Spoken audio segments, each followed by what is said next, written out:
Hello and welcome to another episode of Voice of Crypto. This is a podcast where we talk about Web3, Metaverse, crypto, NFT, and everything in between.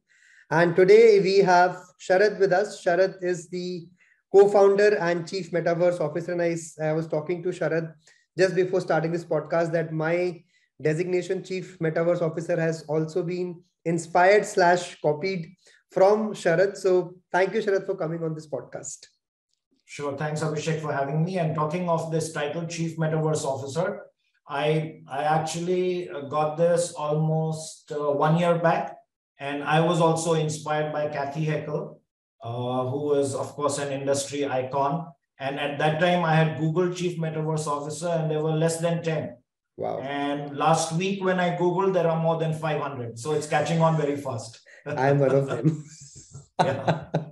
Great, Sharad. Thank you for coming on this podcast and giving your valuable time. So, Sharad, I have been seeing your journey and how you have been, I would say, one of the people who are shaping the whole metaverse as an industry.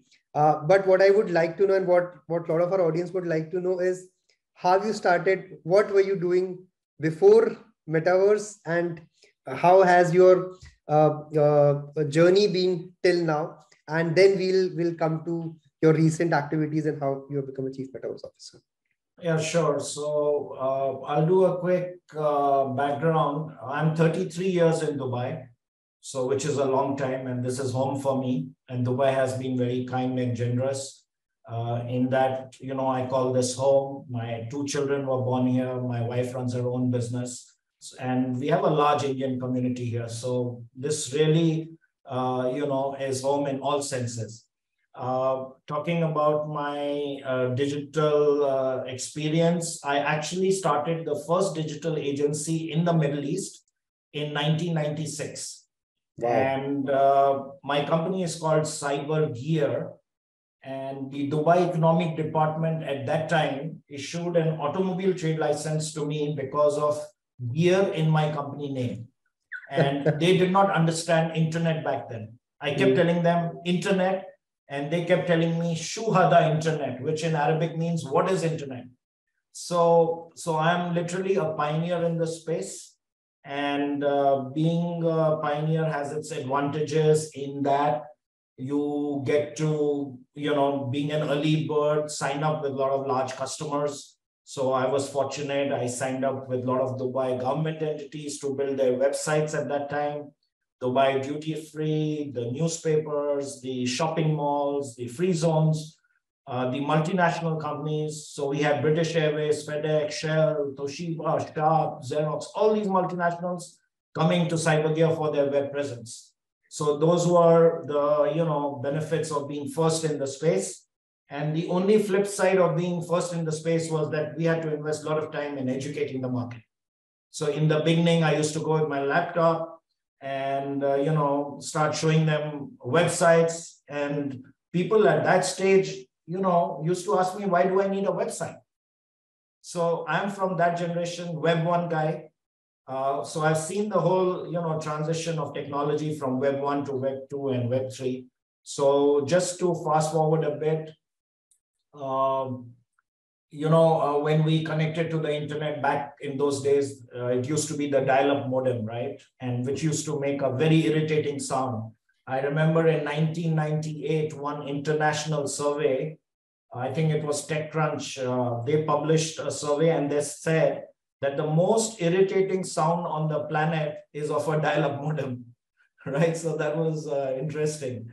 Anyway, fast forward, now we are watching Netflix on the internet, right?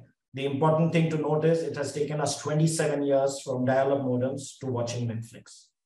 And now we are in the era of Web3, which is relatively new, maybe 1 year, 18 months, that's it. And people's expectations are, I think, unrealistic. People complain bandwidth is not good, it's pixelated. Not more than 50 people can enter a spatial room.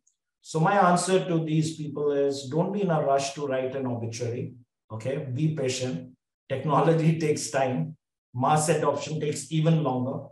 So just follow the technology, read up on it, and Don't pass judgment because it's early days.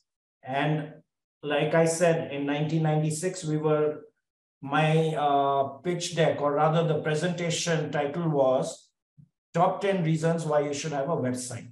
Today, my presentation says Top 10 Reasons Why You Should Be in the Metaverse, right? So it's deja vu, it's history repeating itself. Right. So I'm enjoying it. I'm spending a lot of time, almost, I would say 4 to 6 hours a day, educating people on social media, on one-on-one sessions. I run my own podcasts and, fireside chats, etc. So we are in that educating mode. And again, we've taken the leadership position. And this time, not only in the region, but globally, because technology has brought all of us together. Absolutely. Right? You are in one continent, I'm in another, our audience is in a third continent. Absolutely. So everything is seamless. And this is the good thing about Web3, that this whole community is very close. People love to collaborate. And some of the communities that I lead, like Meta Shapers is one of the communities where I'm like a community manager, let's say. We have 300 members from 5 continents. Right? And we get along very well, regardless of our language, cultural differences, etc. So I think these are exciting times, right? Technology is bringing us together like it has never brought us together before. In Web2, I remember, we used to meet customers, and then next time we met them was when a renewal came up, right, for an AMC contract or something. But in Web3, we are continuously talking to our customers and collaborating with all stakeholders. So I love the vibe about community in Web3. I love the fact that everybody is here to help each other. And I think this sets the momentum for good things to happen. Absolutely, Sharad. And a really interesting story from 96 journey from Web 1 to Web 2 and Web 3. I started my company in Web 2 during 2012, and I still remember my presentation used to start with why you should be on Facebook, or what is the potential of Facebook. So Sharad, now you have seen Web 1, Web 2, Web 3, and I would say Web 3 is being seen as something which is alienated, which is something out of the world. But what I feel as an entrepreneur is that the business concepts remain the same, irrespective of it is Web 1, Web 0, Web 2, Web 3, whatever. But I'm sure if you have seen these 2 decades of your experience in running business, what do you think from a mentality point of view, from probably especially from a community point of view, the differences of running between a Web 1 business and a Web 3 business as well? It's very simple. And I say this all the time. Web 3 is not only about technology. Web 3 is a mindset. It's a mindset of collaboration, not competition. And let me give you a very quick example to make this point. Today, Nike and Adidas, they fight for market share because they are in the same industry, and they fight like cats and dogs. But they do that during the day. In the night, they share statistics. They share their sales statistics because they want to grow the market. They want to know what consumers are interested in. So this is, I call it Web 2 by day and Web 3 by night. So competition during the day and collaboration during the night. So they are baking a bigger pie. And this, I think, is the essence of Web 3. And this can work in any industry because you have to look at the bigger picture, growing the pie, right? And then taking a larger piece of the cake. That is a win-win situation for all. That is one. This is the first point. Web 3 is a mindset of collaboration. Second, very important point that people almost don't talk about is that there is a very huge power shift happening from big brands to we the people. You and I as consumers will decide tomorrow what we buy, what we wear, where we shop, etc. Today, Gucci or Louis Vuitton will create a collection and we are expected to buy. In tomorrow's world, okay, with a digital first approach, why? Because it is good for the planet. we will be able to go to a virtual store, have an immersive experience by creating our avatar in 60 seconds or less, try out digital clothes, and if we like them, we buy them, right? This is zero wastage, good for the planet. And this is the future, and the future is now. So the point I was making was the power is shifting from the big brands to we, the people. Today, you can go to Nike store online and choose the design, choose the fabric, and you can customize your own shoe and buy it. This has never happened before in the history. And this will not only work in the fashion industry, it will work across brands. And I know a company in the metaverse called touchcast.com that is selling Fiat cars in the metaverse for the first time. Okay, so I urge your listeners to check this site, touchcast.com, and you will see on top a link which will take you to a live demo of the Fiat cars. You can test drive them, you can customize them, you can buy them online, you can talk to salespeople in real time in the metaverse. It's a seamless experience.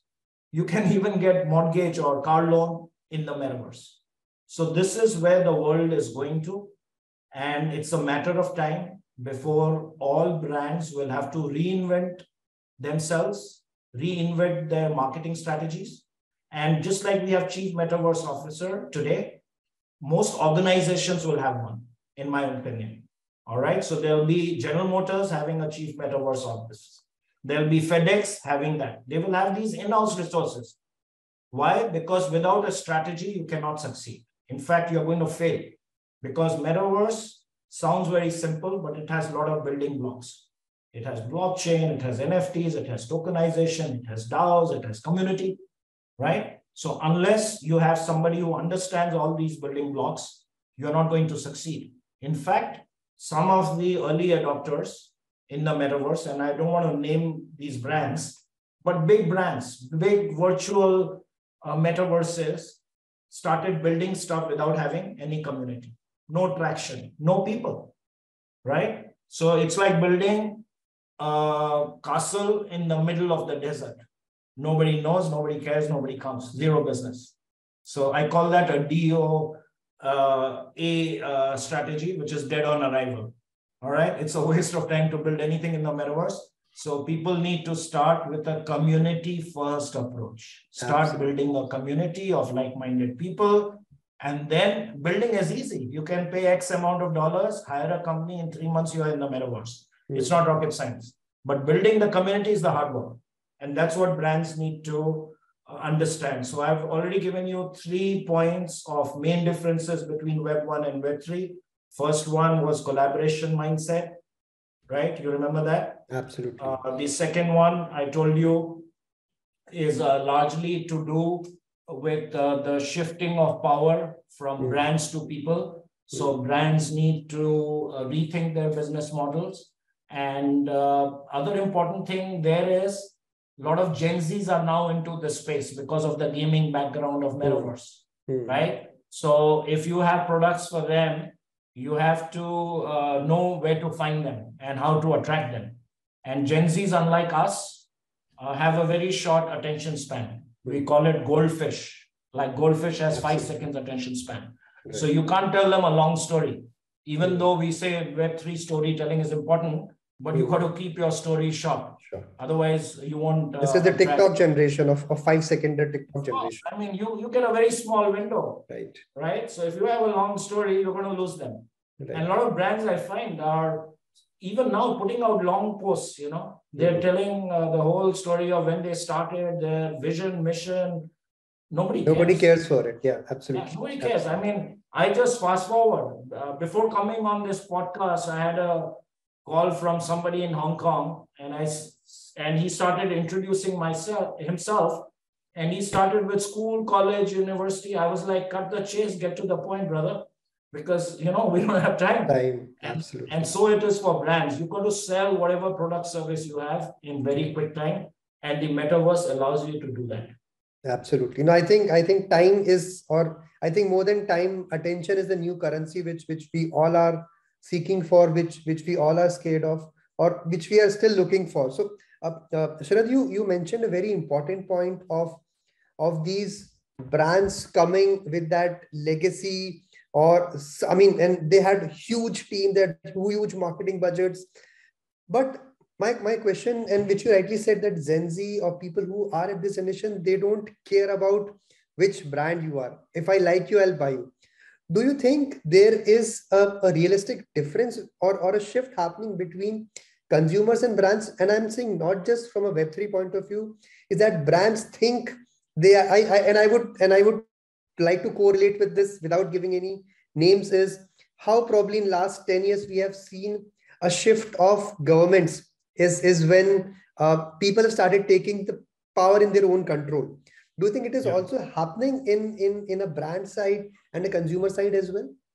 Yeah, it is silently happening. It's not in the face, but smart brands have to realize that. And one way of realizing that is very simple. If you are running a community, right? I don't care on what platform, it could be Telegram, Discord, WhatsApp, it doesn't matter. Community managers, I find, are talking too much. They have to be good listeners.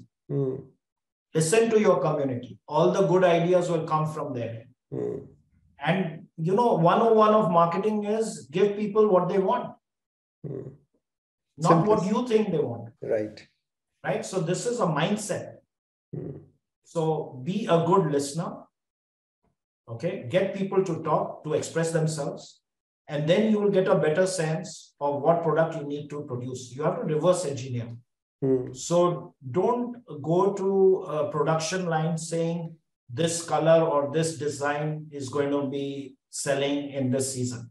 That doesn't work anymore. You've got to give the power to the people, because technology allows them to configure the products of their choice. So in other words, even if you're selling hardware, let's say you're a laptop manufacturer, right? You don't have to put all the fancy features in that, because maybe 50% of them are not being used by your audience, right? So if you give them what they want, probably the cost will be lower and you will end up selling more. So I think brands need to, like I said, put it out there to the people. Please share with us what it is that you are looking for. And with that mindset, I think it's a win-win situation for all concerned. Absolutely. Interesting conversations happening with Sharad, guys, those who are listening. And this, I mean, the moment is something about consumer psychology, I really got goosebumps, because I think that is, so I will be shifting a focus a lot from Web3 towards the brand side and the consumer mindset, because end of the day, consumers are the same. It's just different kind of products. And Web3, as Sharad rightly said, it's just a technology, it's just a mindset. So Sharad, you also mentioned about going to, I think you mentioned about Nike's website, going there and getting customized shoes made, which can choose design, fabric, everything. My question to you, which I have seen in last probably 10 years, is customization of clothes has moved from a lower strata of society to the highest strata of society. So my point is, probably 20 years back, our parents used to buy customized tailor-made clothes. We moved towards ready-made clothes, and now if you see at the top society, they again look at those customized tailor-made shoes. And I think the middle class has been probably moved towards the ready-made or the mass-oriented. But do you think Metaverse will create that dimension, which is equality for everyone in terms of customized clothing and materials? Yeah, so again, a major shift is happening in that we are not only going to be buying physical clothes, but we'll be buying digital clothes, right? So, for example, when I attend parties in the metaverse, I'm not going to be wearing these glasses. I'll be wearing fancy glasses, which I can buy from a store for $40. Okay. And they have Snapchat filters. And that's the new way. So this t-shirt is very simple and probably good enough for real life. But when I am attending social events in the metaverse, this is not good enough. I want to have a smarter, colorful digital version. And that's where the world is going today. I know websites. For example, there is one called jewels.com out of Austria. It's run by a friend of mine. So what she has done is she's selling jewelry online with a difference. So she doesn't create any designs. It's all outsourced through partnerships. So she has global designers who put their products on her website. It's like a marketplace. Right? Now, I can go there and buy a necklace for $400 for argument's sake, and she will have it shipped to me. That's traditional e-commerce. But also, I can buy a digital version of that as an NFT for $40.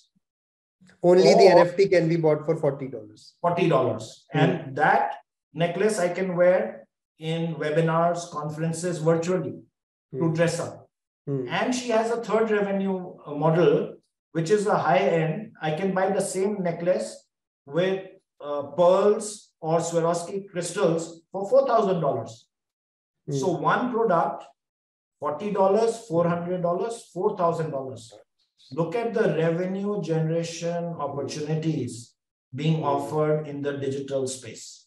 And one more thing, you can try on these necklaces with your avatar. So I can create a real life looking avatar on that site in less than 60 seconds because technology exists. And if I like it, I buy it. So one product, 3 revenue models. It was never possible in olden days. Growing up, if let's say I had 4 siblings, my parents would buy 8 yards of cloth, and all 4 used to wear the same at a marriage function, right? So obviously those times have changed. I could relate to it. But more options exist today. So we have come like 360 degrees from where we were to where we are going. And I think it's also an interesting because you are creating a funnel as well. Somebody who's bought a $40 might move to 400, might move to 4,000, and then they become your brand ambassador. So interesting. And not only that, okay, there's a very important point you made, which I want to emphasize. In Web2, you had consumers. Web3, you have fansumers. Your customers become your fans. They become your brands, brand ambassadors. Right. They talk about you even when you are sleeping. Absolutely. I mean, I think that's what you did. You spoke about two mentions. And guys, this is not a paid advertisement done by me and Sharad. This is just because of the conversation which he said. He mentioned about 3 brands, in fact, while we're talking, which means that this is how your fans will start propagating your own brand here. Yeah, and another very important thing related to this conversation is that, at least it's my observation, that a lot of brands are very scared to venture into this space. Like I talk to, heads of marketing departments of organizations, and they say, Sharad, I love what you're saying, but if this doesn't succeed, I'm going to lose my job. And I'm like, you don't get it, it's okay to fail. Yeah. Right. But if you don't try, you'll never succeed. Anyways, you have failed. If you're not tried, you've anyways failed it. Yeah. So that's a failure, right? If you're not trying. And so brands need to experiment. They need to learn from their mistakes, and they have to be leaders rather than followers. Absolutely. Absolutely. Great. Sharad, one more question which I ask all my podcast guests is all of us stumbled upon into Web3, crypto, metaverse by an accident. I'm sure you never planned to become a Chief Metaverse Officer when you were a kid, or probably even 5 years back, because there was no definition. So do you remember that precise moment of that incident, which plunged you into the whole Web3 rabbit hole, and we still are in it currently? Yeah, absolutely. I remember it very clearly. And it happened, I think, in October of last year when Facebook rebranded as Meta. That was a wake-up call for me. And the second thing that happened within that week was Webster Collins Dictionary named NFT as the word of the year. So I saw Meta, I saw NFT, and I used to hear about it or read occasionally, but that was a wake-up call. When I saw these, they were like parts of a jigsaw puzzle. And when I started putting it together, I started learning about tokenization, DAOs, all of that. And I think November, like I said, was first time when I started taking it seriously. And in December last year, I organized a webinar because I own a platform called onlywebinars.com. And that webinar was about sensing the opportunities in the new digital era. And I remember 1,200 people who registered from 60 countries. Wow. And before that webinar, we used to only get maybe 100, 200 registrations. So when I got so much traction about this topic, I knew that this is the center of gravity. Correct. And after that, I have done maybe 25 odd webinars, all in this Web3 space. And it just keeps getting better. Now everybody is interested in knowing more. But the good thing is, and I mean it in a very nice way, there are no experts in this space, right? It's a level playing field. And if anybody claims to be an expert, I challenge them. And trust me, within 15 seconds, they admit they are no experts. So it's an opportunity for all to come to the party. So if you haven't been reading or actively involved in this space, it's not too late. Jump onto it now and start by reading up. There are online courses available. There are good webinars. There are good podcasts like yours. People can, jumpstart their knowledge. And participate. And I always say, be a player, don't be a spectator. Absolutely. So in fact, Sharad, there was an interesting conversation. I was talking to some other founder last week on a podcast, and he said I had a good corporate experience. But when I started looking, because I wanted to do something in Metaverse, I started looking for jobs in it, and every job mentioned that you should have at least 5 years of experience in Metaverse. So because I could not get a job, so I started my own company. So absolutely, what Sharad is saying to all the listeners is that we are at just the cusp of the change of this technology. Everybody is at the same level, so do not be scared. And as he rightly said, if somebody says I'm an expert, stay away from these guys because they are not an expert. Nobody's an expert as of now. Yeah, and just be like a sponge and absorb information. And you have to invest your time. I mean, there is no, quick way of learning it. Right. So at my age, I don't want to reveal it on this show, but I still work 12 to 14 hours a day. And most of the time I'm reading and participating in conversations because that's the best way to learn. So connect with good people on LinkedIn. I mean, you can find there are experts, so-called experts, who have got a head start, meaning people like me who've been there for 18 months. We've picked up a lot of knowledge, interacting with change makers, thought leaders. So go on LinkedIn, follow the right people, and don't just, keep liking posts, put your comments, share them. And don't be scared, don't be shy. The best way of learning is to ask questions. And there is no stupid question, right? The stupid question is the one that is not asked. Wow. So participate and learn, and knowledge is power, and things are moving at the speed of thought. And I give this example of Shinkansen. Shinkansen is the bullet train in Japan. If you have seen it, you have missed it. You have to be on it. Wow. I think this is a deep dive thought, which I'll think and try to understand the deeper meaning as well. So moving on to my next question, Sharad, is you are one of the industry pioneers currently in the industry. What are 3 tips which you would like to give to somebody who wants to start his or her own business in Web3 in Metaverse space? What are your 3 quick top qualities or pointers which you would like to share it with them? Yeah, it's very simple. First one I will say is have an open mind. Don't come with any preconceived notions. And some of the things you read, you don't have to process. Like some people are saying crypto is dead, NFTs are down 90%. I mean, when I was in the web business, people were saying internet will never succeed. But the fact is that today I have a 32-year-old son, and his office actually is just next door because we both work from home. So if I knock on his door, his name is Arjun, and I say, Arjun, I need to have a word with you. he doesn't answer, right? Because he's 32 years old and he has his own mind. So what I do sometimes, it's a dirty trick. I switch off the Wi-Fi. In 15 seconds, he's out of the room, right? Don't try this at home. To all the viewers, don't try this at home. Viewers. So what I'm saying is, technology is moving very fast. Okay. So you have to keep pace with it. So you have to read up a lot almost every day. And you have to be very active. Like on LinkedIn, for example, I'm always there. Like I'm either posting or reading stuff. And some of my friends, it's not a joke, but it's true.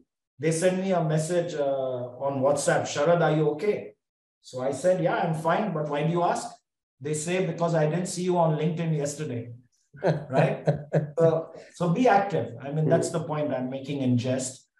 So you come in this business, be active 3 days and sleep 3 days. It doesn't work. You will miss the bus and you will be outdated. So you have to read up. You have to know all the use cases. And don't go by the hype. Don't go by, stuff that you read which says metaverse is the future. Metaverse is going to be a $13 trillion economy by 2030. All that is good. But you have to look at the practical side of it. How can you improve the lives of people? Okay, that is the key point. And I'll give you one quick example. I was at NFT London a couple of months back. I'd gone there to speak. And one of the young guys, he was a 21-year-old Italian guy. He sent a message to me saying, I want to meet you for 5 minutes. So when I looked at his LinkedIn profile and I saw he's only 21 years of age, I somehow didn't take him very seriously and thought, okay, I'll meet him later because, I had to meet a lot of people. Next day in the morning, this 21-year-old calls me on my mobile. And I don't know how he got my mobile number. And he said, sir, I need 5 minutes of your time. And then I said, okay, sure. Where are you? He says, I'm sitting outside the hall where you are speaking. So I said, stay there. I'm coming to you right away. And trust me, when I met this boy, 21-year-old, he calls himself a futurist. And I want to give a shout out to him. His name is Alistair Pornigo. Check him out on LinkedIn. He has built a metaverse of senses. You can smell stuff on the metaverse. And I was like, wow. And why have you done this? Are you going to increase the sales of perfume products? He said, no, sir. I am looking at the healthcare as an industry.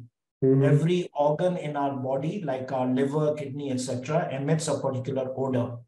So doctors remotely with 90% accuracy can detect the health of your organs through his technology. Wow. 21-year-old, he's done it. He showed me POC. I spent 2 hours with him. He showed me testimonials from doctors. Okay, so this is what I want entrepreneurs who are getting into the space to think about. Don't just think, how will I get rich quickly? That is no more a big deal. There are a lot of rich people in this world, but there are very few who are working to make this world a better place. Absolutely. And those are the people I'm after. Interesting story, Sharad. And I think, this is one thing which I should also talk to, because this is a real use case of metaverse, of how technology can help people who are probably in the third world countries who are not able to afford or maybe to meet these kind of doctors. So as Sharad rightly said, guys, I think this podcast will fall short of the conversation. So probably we'll do another session as well. But a lot of interesting insights, and I'm trying to extract as much as possible from this conversation from Sharad. So Sharad, now we have understood an entrepreneur mindset. We understood what are some of the things which people should do if they want to get into Web3 and Metaverse. And I think now it's also time to talk about, for example, you rightly said that don't think about making too much money, or don't just think about that. What are some of the myths which you have heard during your conversations from people about crypto, Web3, Metaverse, which you think should be broken right away when people are even planning to enter into the industry? Yeah, I mean, more than myths, I would say you need to, for example, now there is a lot of talk about ChatGPT, right? And it's significant because ChatGPT and Web3, if they combine, they can be explosive. And I'll give you a quick example of something we did just yesterday. So I want to point your listeners in the direction of an experiment we've done yesterday. And they can see this either on my LinkedIn profile. I made a post yesterday about this. I run a fireside chat show called Meet the Metapreneur. And it has a website called meetthemetapreneur.com. So I collaborated with a person, his name is Jamie Brett, based in London, who runs a VR studio called MetaHub. And what we did is very unique. It's been done for the first time on the planet. We created an avatar powered by ChatGPT, which discusses ChatGPT. So let me explain. Sure. So Jamie Brett in real life was on my show, right? So he created his avatar, and I was talking to him about AI, about artificial intelligence. I actually asked him 4 questions about AI, which he answered through his avatar. And his avatar moved at sync with his voice and body actions. It didn't have emotions, but everything else. Then, in the second half of the segment, I asked these questions to another avatar powered totally by ChatGPT. Okay. So text was converted to voice, and voice was converted to actions. So it looked like Jamie Brett is speaking, but actually it was ChatGPT. So I was asking ChatGPT questions like, are you going to one day replace human beings? And ChatGPT gave a very good answer. So I'm not going to reveal the answer here, but I will point you in the direction of meetthemetapreneur.com, where you can see this YouTube recording. I will put the link in the section. Yeah, please share this link, because I want your audience to view this and then give their feedback on what they think is the future of this technology. And in my opinion, what we have done is unique, because now we are taking this technology, and in my next webinar, I'm going to have 4 avatars, all powered by ChatGPT, and it will be an organic conversation without any human beings in the room. And so Sharad, just let me understand. You're saying you asked a question to this avatar, and it was written by ChatGPT. It got converted to a voice, and then it started showing, and all this was happening in a real time. In real time. Wow. And this is where you will see the actual human being gave one set of answers. ChatGPT gave another set of answers. And I'm not the judge, because I'm biased towards my friend who created it, right? But I want people to decide who won. Just a thought to ponder, Sharad sir. I mean, do you think, probably not, I mean, as of now, we are very early in this technology. Do you think this ChatGPT answers could also be, I would not say customized, but could they also be customized based on the person who's asking these questions? Like how we see our Facebook ads, or how we see a LinkedIn posts. I mean, the kind of things which we see, they are based on our own interest. Do you think this is also possible? Yeah, it's already possible, and we've cracked this, and we are offering this as a CRM solution to organizations, where, going back to that Fiat example, if customers want to ask questions about that particular car, you don't need human beings to answer it. ChatGPT can take care of it. So based on my persona, based on my consumer persona, ChatGPT could start answering these questions. It will know your age group, your background, and it will answer you in a language that you understand. So it won't be one size fits all. Right? So you are saying probably if you do this kind of webinar, which you're planning to do next week, in which there are 4 avatars, probably in a year or maybe next 6 months, by the way the technology is moving, there could be 4 different personas who are giving different answers to the same question as well, real time. And that is where the real power lies. And this is just down the road. It's not future. It's a few weeks away. And what you will see in this experiment that I talked about, it is mind-blowing. It has never been done before. We are, I think 2 of us are the first 2 people who made this happen. And I want you to see it, please. I'll share the link with you after this call. And I'll be very keen to get your feedback, because this just opens the doors to so many options. Absolutely. Now it's up to brand managers, creativities, and imagination, how they use this technology. Yeah.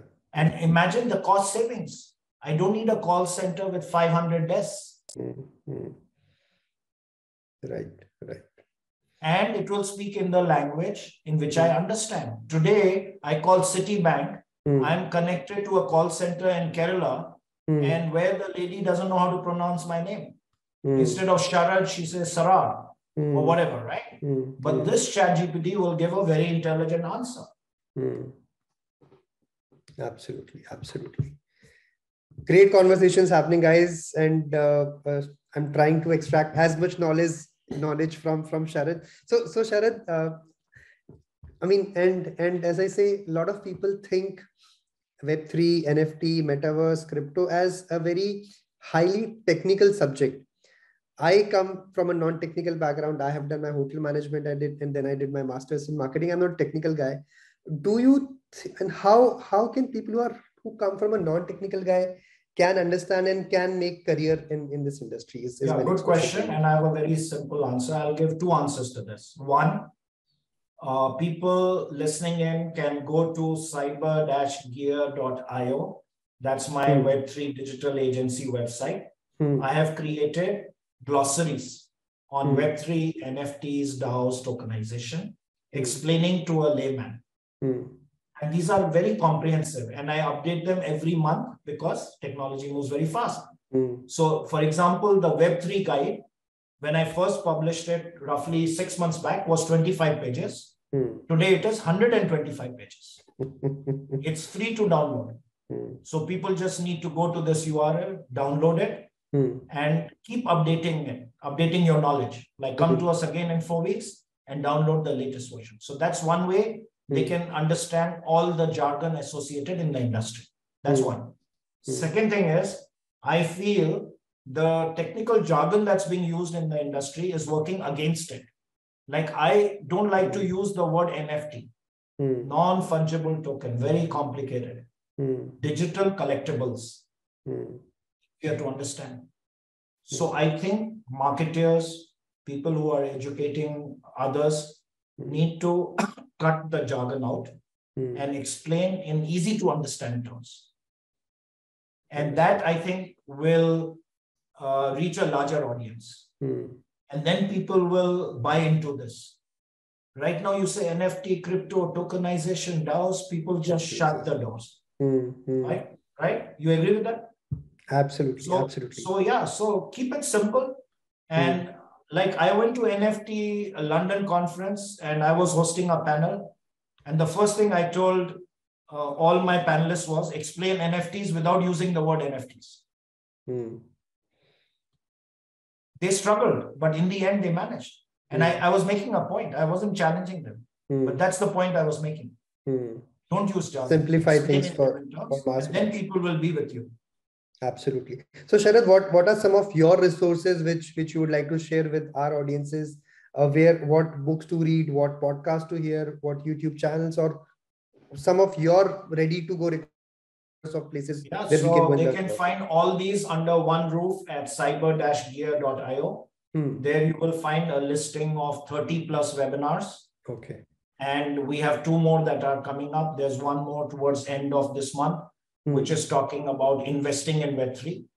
So people need to understand where's the money, who do they need to go to get money, how do they prepare their pitch decks, right? Because it's very important for your audience to know that an average investor spends 3 minutes, 48 seconds looking at a pitch deck. So if you are going to send him goldfish memory again. Yeah, this is empirical evidence. There are studies that show that. And this I picked from an investment banker actually. And he pointed me in this direction. So he says if people are sending you pitch decks that take 20 minutes to read, there's very little chance he's going to raise money. And this is not out there, people don't understand this. But you got to, again, like I said, keep it simple. Right. So let people know what your business is about and how you're going to make the lives of people better. Because if you say I will give a 500% ROI, you are losing the audience, because ROI is Web2, ROE is Web3. ROE is return on engagement. You understand the difference? Absolutely. As you said, you have to bear in mind. Attention is your return, which you're going to get eventually. You have to engage with your audience, right? And once you do that, ROI will follow. Right. Like I go to CFOs with a metaverse proposal, and they say, "What's the ROI?" I'm like, "You don't get it." Okay, ROI is not the first thing that happens in Web3. You have to look at ROE. Right. And this is a very important mindset. It brings us back to the mindset issue. Right. So anyway, that's just. So I think, what Sharad is trying to say here is it's a long game. And as brands have been, if you see at whatever iconic brands like Nike, Apple, they were not built. And if they started thinking about ROI of putting awareness money, advertising money, or any technology money, even R&D money, they would not be here. So think about the long game. We are just starting. Look at for 10 years, 15 years, how you will build your brand from here. Yeah, and if you want to be an Apple, you have to start thinking about how you'll make our lives better, right? That's what Apple does. Right. And that's what Tesla does. I call Tesla the Apple of automobile industry, right? Keeping it simple, minimalist, and making a difference in people's lives. So a cleaner planet, a greener planet. So in your pitch deck, whenever you decide to enter Web3, look at the bigger picture and tell investors what's the problem you're going to solve. And you're more likely to succeed there. Absolutely. Great conversations, Sharad. So as we move towards I think now I'm going to announce there'll be one more part which will be coming soon. Without taking your permission, Sharad, I have hopefully invited you again to be a part of another conversation, because I'm sure this 1 hour won't suffice for the great wisdom which we are trying to get. Now, I have two hypothetical questions for you, Sharad. One is, if I give you a time machine and if you could go back 10 years back in time, what changes would you make in your career or in the industry in which we all are working? What decisions you would like to change? Yeah, so basically, when you are younger, you have more energy, right? You can absorb a lot more. So if I was to go back 10 years, I would read more than I read. 10 years back, I was spending a lot of my time, I guess, socializing and partying. Not to say that that's bad or you shouldn't do, but then the sooner you assimilate knowledge that will help this world become a better place, I think is very important. And this sense of purpose has to be part of your DNA. Today, youngsters, go ask questions to the interviewers. It's the other way around. In earlier days, you were interviewed and you would answer all the questions. Now, youngsters are asking questions. What is the sustainability policy of your company? These questions were never asked before. Absolutely. Get a job and get done. That's what we. Correct. Yeah, you got an offer and you were happy, right? That was the end game. But now people want to work in organizations that have a clearly defined purpose, and it has to be part of their value systems. Like, I'm not interested in working for a cigarette manufacturing company because I don't think they are making this world a better place. Right? So I think this is a major shift. And these are the questions that I would have loved to have asked if I went back in time, which I didn't, because those days we were just commercially driven and we had a lot of parental pressure. If we didn't get a good raise, then parents would say, either you're not working hard or you should change your job. Right? But those days are over now. And the good thing of the new economy, we call it the creator economy, that this is going to produce a lot of entrepreneurs, right? Already. And you don't need big money to become an entrepreneur. You need the big idea, right? And everything else follows. So I think this is a great opportunity for especially youngsters, people, I guess, your age, to do whatever their passion is. Right. And earlier you had to be an engineer or a doctor, There or were you only two won't fit into options. society. But Right. today you can be a painter, you can be an NFT artist, Hmm. you can be a beer drinker, and you can still have a Make life. money. So yeah, things have changed. Right. Sharad, so I'll before jumping to the second question, which I was supposed to ask, I'll pick one point which you mentioned about creator economy. How do you think? I mean, we have seen, and as you rightly said, there is a huge shift of from our generation of doctor engineers to, if you ask kids now, they will say, I want to become a YouTube star. I want to become a YouTube influencer. My question is, yes, I know, and everybody talks about there's a huge creator economy. My question comes back to a new point which I've got from you, which is ROE. How do you think every creator, because if everybody is a creator, who is the consumer? Number one.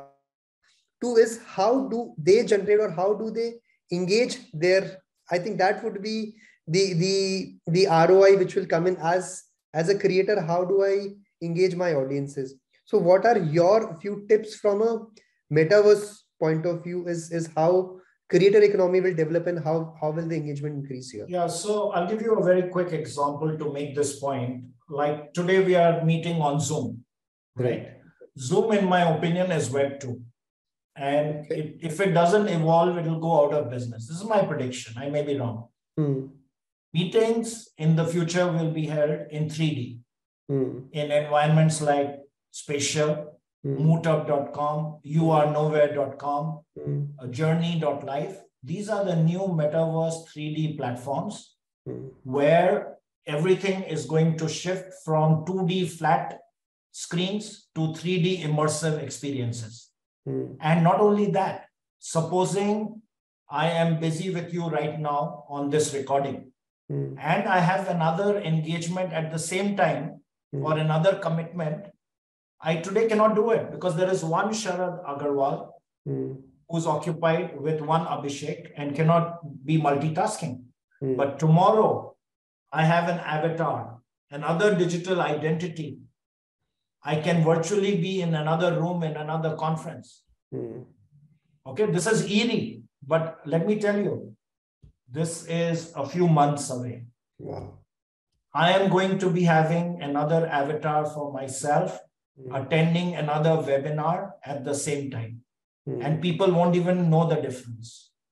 I mean, they will know. Are you the real Sharad? This is my question. Are you the real Sharad? I am the real Sharad today, but in your next edition, I don't promise. Wow. So this is scaling up. This is scaling up human beings is what you're trying to convey here. Yeah, this is where the technology is going, and you can't fight technology. You have to go with the flow. Right.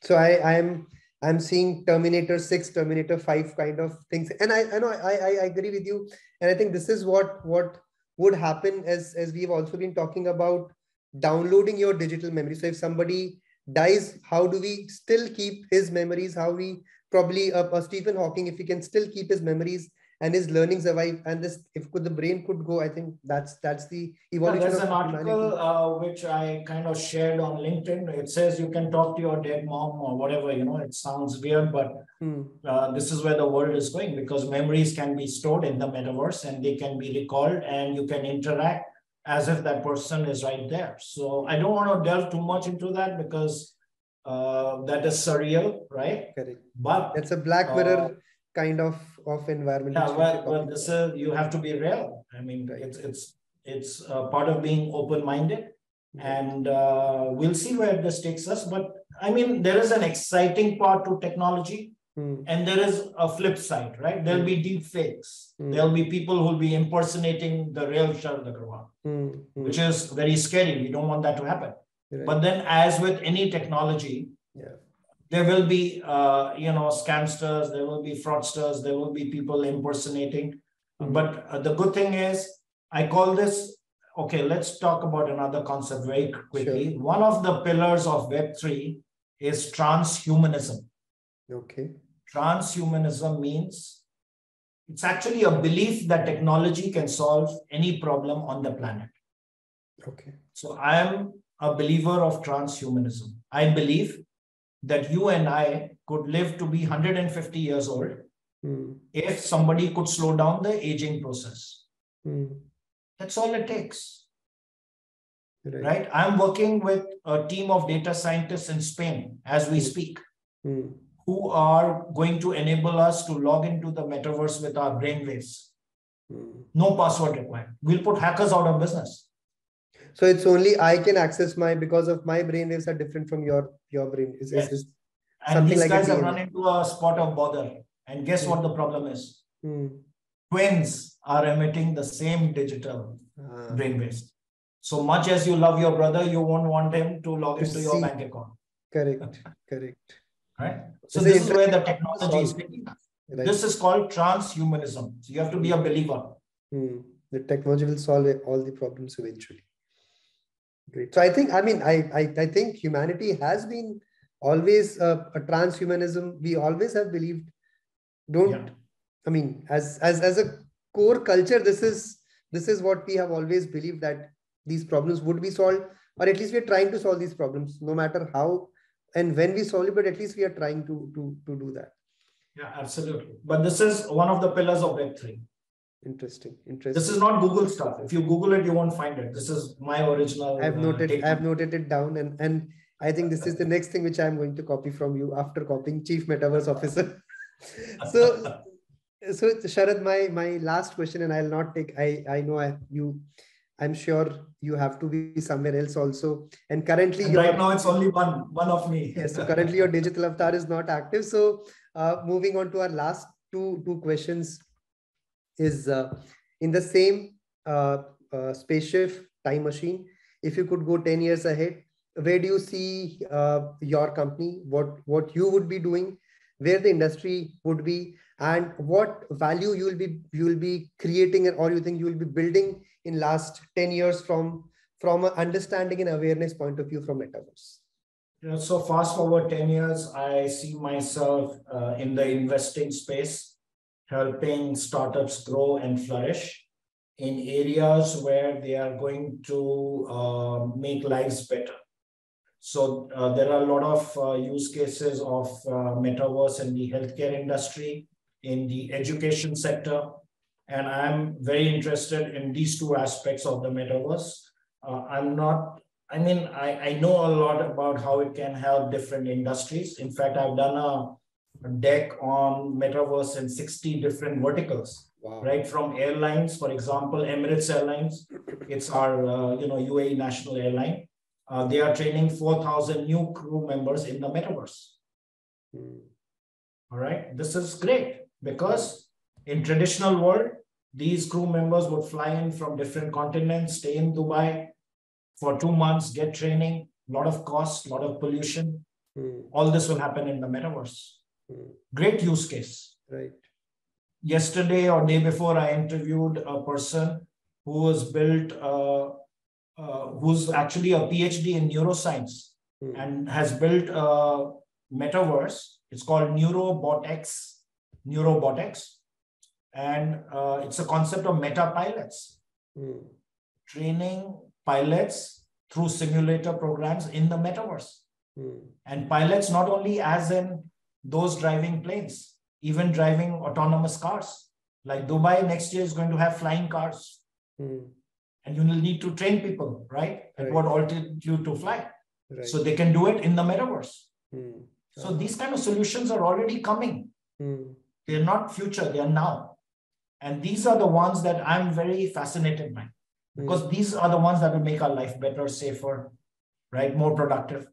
Right. And even the one where you can create another avatar and be present in another gathering, or maybe 5 others, will ultimately increase our brand presence, and you can reach larger audiences. Right. So in the same time, I could be 5xing my reach or 50xing, as the case may be. So look at it from a productivity point of view. It's going to be like exponential. Absolutely. Great, Sharad. I think this was really interesting conversations, which you really helped us. And I'm sure once all the listeners also listen to it, they'll also have more questions to ask. So I have definitely booked your time for a next round 2 of this podcast as well. I don't know when, or with you or with your digital avatar. But as we finish this podcast, any other wisdom which you would like to give to our listeners? So our listeners, a lot of our listeners are primarily new to Web3 metaverse. They're just looking to understand more. So what are your pieces of what is that you would like to advise them as they get into Very it? simple. Follow me on LinkedIn.